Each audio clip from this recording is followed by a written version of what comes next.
2, 1, fire!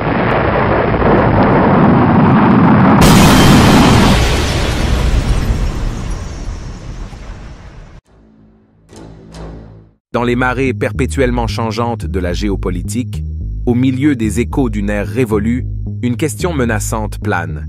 USA contre Russie, ICBM, une symphonie glaçante de puissance résonnant à travers l'histoire.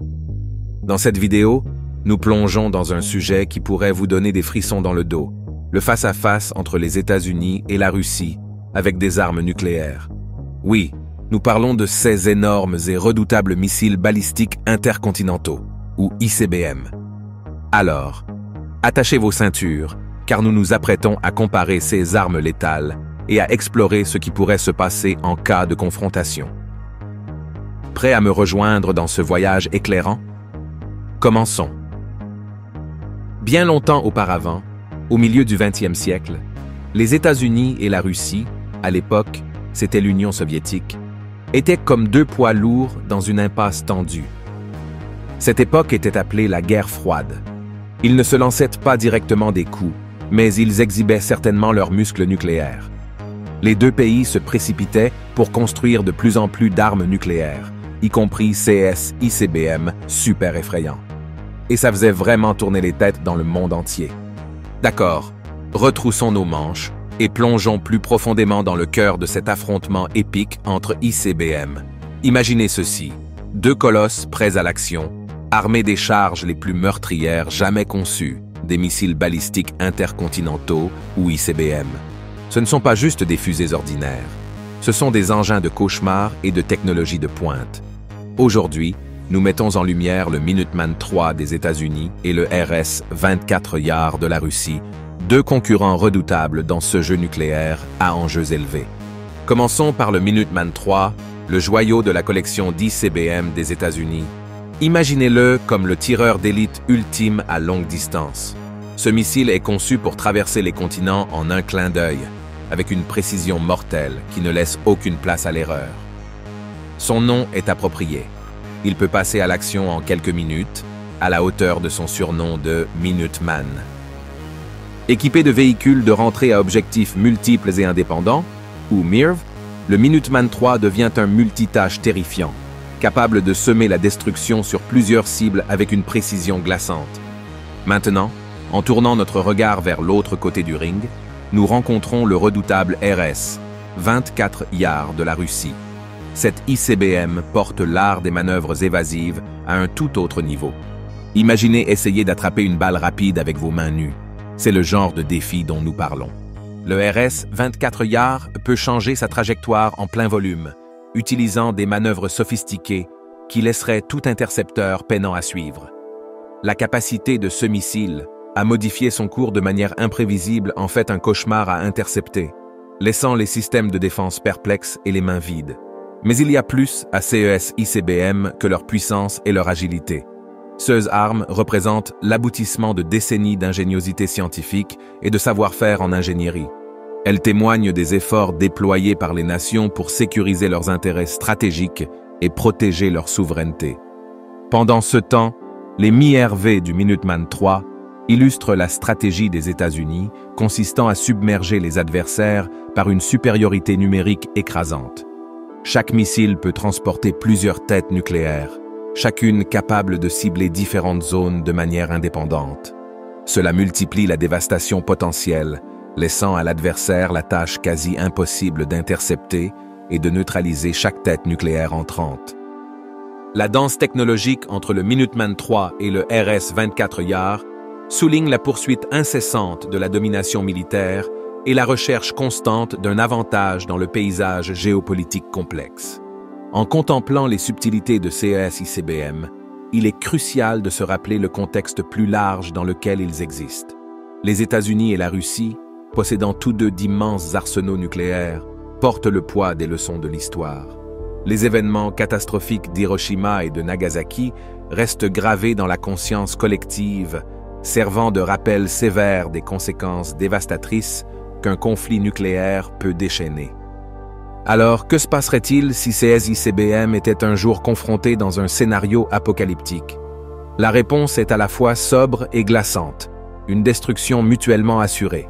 Ce terme, souvent abrégé en MAD, résume la réalité sinistre selon laquelle tout échange nucléaire entre grandes puissances entraînerait probablement des conséquences catastrophiques pour les deux côtés.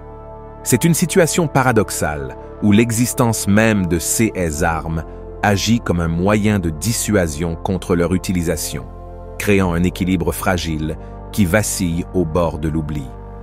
Face à cette vérité sobre, l'impératif de maîtrise des armements et de désarmement devient d'autant plus crucial. L'histoire du contrôle des armes nucléaires entre les États-Unis et la Russie est une tapisserie complexe de négociations, de traités et d'efforts diplomatiques. Ces projets visent à réduire le risque de catastrophe nucléaire en imposant des limites sur le nombre de têtes nucléaires, de lanceurs et de systèmes de livraison. Bien que des progrès aient été réalisés, des défis et des incertitudes persistent, nous rappelant l'urgence de construire des ponts de compréhension et de coopération. Notre voyage dans le choc hypothétique des titans nucléaires continue de révéler des couches plus profondes d'analyse et de complexité. Au-delà des merveilles technologiques du Minuteman III et du RS-24 Yar, il y a des considérations stratégiques en jeu. Un jeu à enjeu élevé où gagner prend un sens totalement différent. Alors que nous analysons ce scénario stimulant, il est important de répondre à une question qui pèse probablement lourdement sur de nombreux esprits. Une guerre nucléaire peut-elle réellement être gagnée? Pour explorer cela, nous nous tournons vers des analyses et des perspectives récentes qui éclairent la question. La notion de gagner une guerre nucléaire peut sembler paradoxale et contre-intuitive. Après tout, les conséquences catastrophiques associées au conflit nucléaire sont gravées dans la conscience collective de l'humanité. Pourtant, certains arguments suggèrent que les États-Unis détiennent un avantage stratégique dans un tel scénario. Selon certains analystes, la triade nucléaire américaine, une approche à 3 volets comprenant des missiles balistiques intercontinentaux, ICBM, basés au sol, des missiles balistiques lancés depuis des sous-marins, SLBM, et des bombardiers stratégiques, confère à la nation un niveau de flexibilité et de redondance que pourraient ne pas avoir ses adversaires. Cette triade offre un moyen diversifié et viable de délivrer une puissance nucléaire, améliorant ainsi la capacité des États-Unis à répondre même face à une attaque. De plus, les avancées technologiques dans les systèmes de défense antimissiles ont été présentées comme des éléments qui pourraient changer la donne. Sears System, conçu pour intercepter et détruire les missiles entrants, pourrait théoriquement faire pencher la balance en faveur de la nation défendante. Cependant, il est important de noter que l'efficacité de la défense antimissile reste un sujet de débat parmi les experts. Dans une perspective intrigante, certains soutiennent que l'objectif ne devrait pas être de gagner une guerre nucléaire, mais plutôt de la dissuader complètement. Le concept même de destruction mutuellement assurée, MAD, sert de puissant moyen de dissuasion, incitant les nations à faire preuve de retenue et à rechercher des solutions diplomatiques au conflit. Les conséquences catastrophiques d'un échange nucléaire à grande échelle soulignent l'urgence de poursuivre le désarmement et les mesures de contrôle des armements. Pourtant, le discours entourant le résultat potentiel d'un conflit nucléaire va au-delà des simples calculs de technologie et de stratégie. Il plonge dans les dimensions morales et éthiques de la prise de décision humaine. Les voix de la raison plaident en faveur de la préservation de la vie, de la recherche d'une coexistence pacifique et de la priorisation du dialogue plutôt que de la destruction. Dans un monde où le spectre de la guerre nucléaire persiste, le chemin à suivre exige un engagement collectif pour prévenir un tel événement catastrophique. Il repose sur les principes de la diplomatie, du contrôle des armements et d'un engagement inébranlable envers la sécurité mondiale. Le choc hypothétique entre le Minuteman III et le RS-24 Yar sert de rappel frappant, une tableau vivant des choix auxquels nous sommes confrontés et des responsabilités que nous portons. En réfléchissant aux pages de l'histoire, nous sommes confrontés au spectre hantant d'Hiroshima et de Tchernobyl, 2 événements catastrophiques qui ont gravé les conséquences graves du pouvoir incontrôlé dans la mémoire collective de l'humanité. Ces tragédies servent de rappels inébranlables du tribut dévastateur que les armes nucléaires peuvent imposer à notre monde. Elles sont des témoignages glaçants de l'impératif de veiller à ce que de telles horreurs ne se reproduisent jamais. Alors, prenons une inspiration collective et entrons dans le domaine de la possibilité, un domaine où les cicatrices du passé nous propulsent vers un avenir guidé par la coopération et la quête d'une paix durable.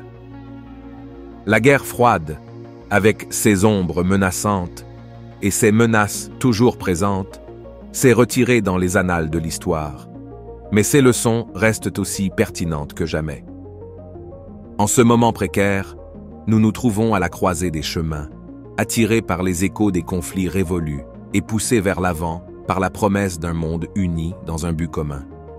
C'est un monde où les nations doivent non seulement communiquer, mais collaborer véritablement, où la recherche de la sécurité n'est pas une entreprise solitaire, mais une responsabilité partagée. La confrontation qui a défini une époque doit céder la place à une symphonie de discours diplomatiques, où les tambours assourdissants des provocations cèdent la place aux notes harmonieuses de négociations pacifiques. La survie même de notre planète repose sur notre capacité à transcender les barrières de la méfiance et à adopter le langage du dialogue. Nous sommes les gardiens d'une planète bleue fragile, une planète qui ne connaît pas de frontières quand il s'agit de la force destructrice de la catastrophe nucléaire. L'air que nous respirons, les eaux qui nous soutiennent, les terres que nous appelons chez nous, rien de tout cela ne respecte les frontières artificielles tracées sur les cartes. En tant qu'habitants de ce globe interconnecté, nous partageons non seulement sa beauté, mais aussi les périls qui le menacent. Au milieu de nos différences, nous sommes liés par notre humanité partagée et le désir universel d'un avenir sûr et prospère. Il est temps de remplacer la toile sombre d'un conflit potentiel par des touches de coopération, de créer une tapisserie tissée à partir des fils de la compréhension mutuelle et de la confiance. Imaginez un monde où les ressources investies dans le développement et la maintenance d'arsenaux mortels sont redirigées vers des initiatives qui élèvent l'humanité. Un monde où la technologie de pointe n'est pas synonyme d'annihilation, mais est exploitée pour résoudre les défis mondiaux les plus pressants, du changement climatique à l'éradication des maladies. Le chemin à suivre est éclairé par les récits de ceux qui ont osé défier la Convention, qui ont choisi la diplomatie plutôt que la destruction. Des cendres d'Hiroshima est née une résilience qui a donné naissance à un appel fervent au désarmement. Le spectre hantant de Tchernobyl a conduit à une réévaluation de notre responsabilité de protéger non seulement nos nations, mais aussi l'environnement même qui nous soutient. En tant que porteurs de la torche de l'histoire, nous nous tenons sur les épaules de ceux qui ont lutté pour un monde libéré des ombres de la guerre nucléaire. La route à venir est redoutable, mais c'est une route qui nous invite à surpasser les contraintes de la géopolitique et à embrasser le potentiel illimité de la coopération humaine. Dans la grande tapisserie du temps, ce moment pivot n'est qu'un chapitre éphémère. Un chapitre qui, s'il est écrit avec sagesse et action collective, peut mener à un récit d'espoir, de résilience et de triomphe sur les aspects les plus sombres de notre nature. Le pouvoir est entre nos mains, les choix sont les nôtres à faire. Saisissons cette opportunité de forger un avenir où les échos d'Hiroshima et de Tchernobyl ne servent pas de lamentation de désespoir, mais comme des rappels de notre résolution inébranlable de construire un monde où la menace de conflit nucléaire n'est qu'un lointain souvenir. Maintenant que nous avons exploré l'importance de la coopération et des négociations pacifiques, déplaçons notre regard vers le paysage évolutif des menaces nucléaires. Ce n'est pas seulement les États-Unis et la Russie dans cette arène.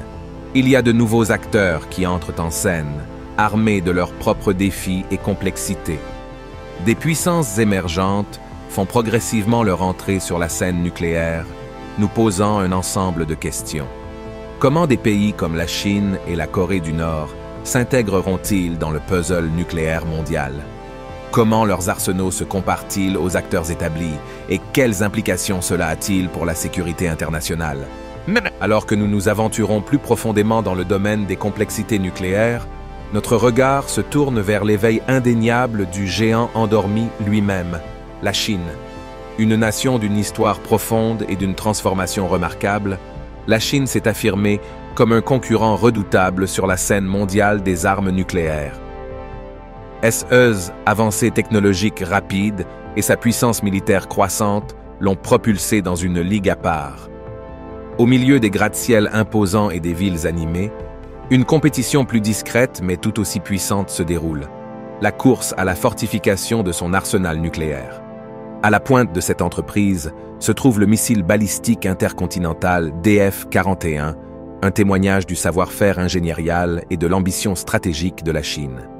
Avec sa portée étonnante et sa capacité à transporter plusieurs têtes nucléaires, le DF-41 est devenu un pilier de la dissuasion nucléaire croissante de la Chine. Les implications de l'ascension de la Chine dans le domaine nucléaire sont étendues et complexes. À mesure que la nation renforce ses capacités, des questions résonnent dans la communauté internationale. Qu'est-ce qui motive les poursuites nucléaires de la Chine? Comment son arsenal croissant influencera-t-il la dynamique mondiale? Suivra-t-elle un chemin de coopération et de contrôle des armements, ou sa trajectoire prendra-t-elle un cours distinct? Dans ce récit en cours, l'histoire projette son longue ombre. Le passé riche de la Chine, marqué par la résilience et l'évolution, offre des éclairages sur l'approche de la nation en matière de questions stratégiques. Alors que la Chine a historiquement adhéré à une politique de dissuasion minimale, des développements récents suggèrent une recalibration de sa position. Le paysage en mutation pose des questions complexes sur l'avenir, un avenir où les choix nucléaires de la Chine jouent un rôle pivot. Naviguer dans ces eaux inexplorées exige un équilibre délicat entre diplomatie et vigilance. À mesure que l'influence de la Chine continue de s'étendre, les nations du monde entier doivent faire face aux implications de son ascension nucléaire. Le géant endormi sera-t-il un présage de stabilité ou une force énigmatique qui redessine les contours de la sécurité mondiale? Au milieu de ces incertitudes, une vérité reste inébranlable. Le pouvoir de façonner le récit réside entre les mains des dirigeants et des citoyens. À ce carrefour de l'histoire, la voie prise par la Chine, qu'elle reflète la trajectoire de la coopération et du désarmement ou qu'elle prenne une voie différente, est une décision qui résonne au-delà des frontières. Maintenant, démêlons le mystère entourant la Corée du Nord, un pays qui fait beaucoup de bruit avec ses plans nucléaires. Considérez la Corée du Nord comme un puzzle avec des pièces manquantes. Elle est dirigée par une famille qui agit de manière difficile à prévoir, ce qui laisse tout le monde dans l'incertitude. Imaginez la Corée du Nord comme une personne qui aime se montrer en faisant des choses auxquelles personne ne s'attend. L'une de ces choses est la construction d'armes puissantes, comme des fusées, qui peuvent transporter des bombes très loin. Ces fusées sont comme un signal d'alarme pour le monde entier, indiquant que la Corée du Nord veut être prise au sérieux. La grande question est, pourquoi la Corée du Nord fait-elle tout cela? Certains experts pensent que c'est pour faire écouter les autres pays, comme avoir une voix forte dans une dispute. D'autres craignent que la Corée du Nord puisse réellement utiliser ces armes, ce qui pourrait causer de gros problèmes. Alors que nous essayons de comprendre les plans de la Corée du Nord, une chose est claire. Leurs actions affectent tout le monde. Imaginez si vous viviez dans un quartier et qu'une maison commençait à faire beaucoup de bruit et à faire des gestes menaçants. Tout le monde à proximité serait préoccupé et voudrait trouver un moyen d'apaiser les choses. Bien que le comportement de la Corée du Nord semble déconcertant, il y a eu des moments où ces dirigeants ont parlé avec des dirigeants d'autres pays. Ces discussions, comme lorsque le dirigeant de la Corée du Nord a rencontré un ancien président américain, ont donné l'espoir qu'il pourrait accepter d'arrêter de fabriquer des armes dangereuses. Mais voici la partie délicate. Savoir si la Corée du Nord renoncera vraiment à ses plans nucléaires revient à essayer de deviner la fin d'un film que vous n'avez jamais vu auparavant. Le monde observe et espère une fin heureuse où tout le monde accepte de se débarrasser des jouets dangereux et de trouver des solutions pacifiques. En explorant plus loin, vous verrez qu'il y a beaucoup plus à considérer que simplement les pays avec de grosses bombes. Dans notre monde super high-tech, il y a un nouveau type de danger, les pirates informatiques. Oui, comme les méchants qui peuvent pirater votre ordinateur ou votre téléphone, ils pourraient potentiellement pirater les systèmes nucléaires d'un pays. Imaginez si quelqu'un s'introduisait dans l'ordinateur d'une banque et manipulait l'argent. Maintenant, imaginez-le manipulant des choses nucléaires. C'est une pensée effrayante, non? Et puis, il y a le problème des matières nucléaires qui pourraient tomber entre de mauvaises mains. Pensez-y comme quelqu'un qui se faufile dans une confiserie après les heures d'ouverture et prend tous les bonbons. Sauf que ces bonbons pourraient faire exploser des villes entières. Nous devons nous assurer que ces matières sont bien verrouillées pour que personne ne puisse les utiliser pour fabriquer une arme dangereuse. Une autre partie délicate consiste à trouver le bon équilibre entre se débarrasser des armes nucléaires et en conserver juste assez pour maintenir tout le monde sous contrôle. C'est un peu comme essayer de partager vos jouets préférés avec vos amis, tout en vous assurant d'avoir suffisamment de jouets pour jouer vous-même. Mais ne vous inquiétez pas, il y a un super-héros dans cette histoire, et il s'appelle la diplomatie. La diplomatie, c'est un peu comme discuter avec vos amis lorsque vous avez un problème.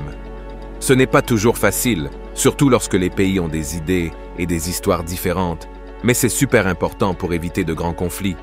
Bien que cela puisse sembler être un énorme casse-tête, nous avons vu par le passé des pays se réunir pour résoudre ces problèmes. Comme lorsqu'ils ont établi des règles pour limiter certains types d'armes nucléaires, c'est un peu comme convenir de ne pas utiliser certaines stratégies dans un jeu pour que cela soit plus équitable et sûr. En méditant sur ces questions complexes, une chose devient claire. Le chemin vers un monde plus sûr nécessite des efforts collectifs et une responsabilité partagée.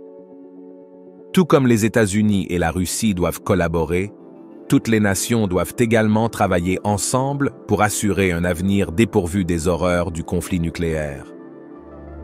En embrassant la diplomatie, en favorisant le dialogue et en participant à des négociations sincères, nous pouvons aspirer à un monde où les ombres de la guerre nucléaire sont remplacées par la lumière de la compréhension et de l'unité.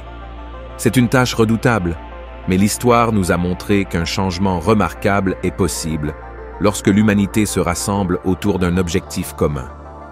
Alors, concluons ceci. Nous avons appris que contrôler les armes nucléaires est un grand défi, surtout dans le monde d'aujourd'hui avec la technologie et les connexions mondiales. Mais avec le travail d'équipe, la discussion et des choix judicieux, nous pouvons construire un avenir meilleur et plus sûr pour tous. Et voilà, c'est la fin de notre vidéo. Merci d'avoir regardé un autre épisode. Pendant que vous êtes toujours là, assurez-vous de cliquer sur la vidéo à l'écran pour plus de contenu de qualité.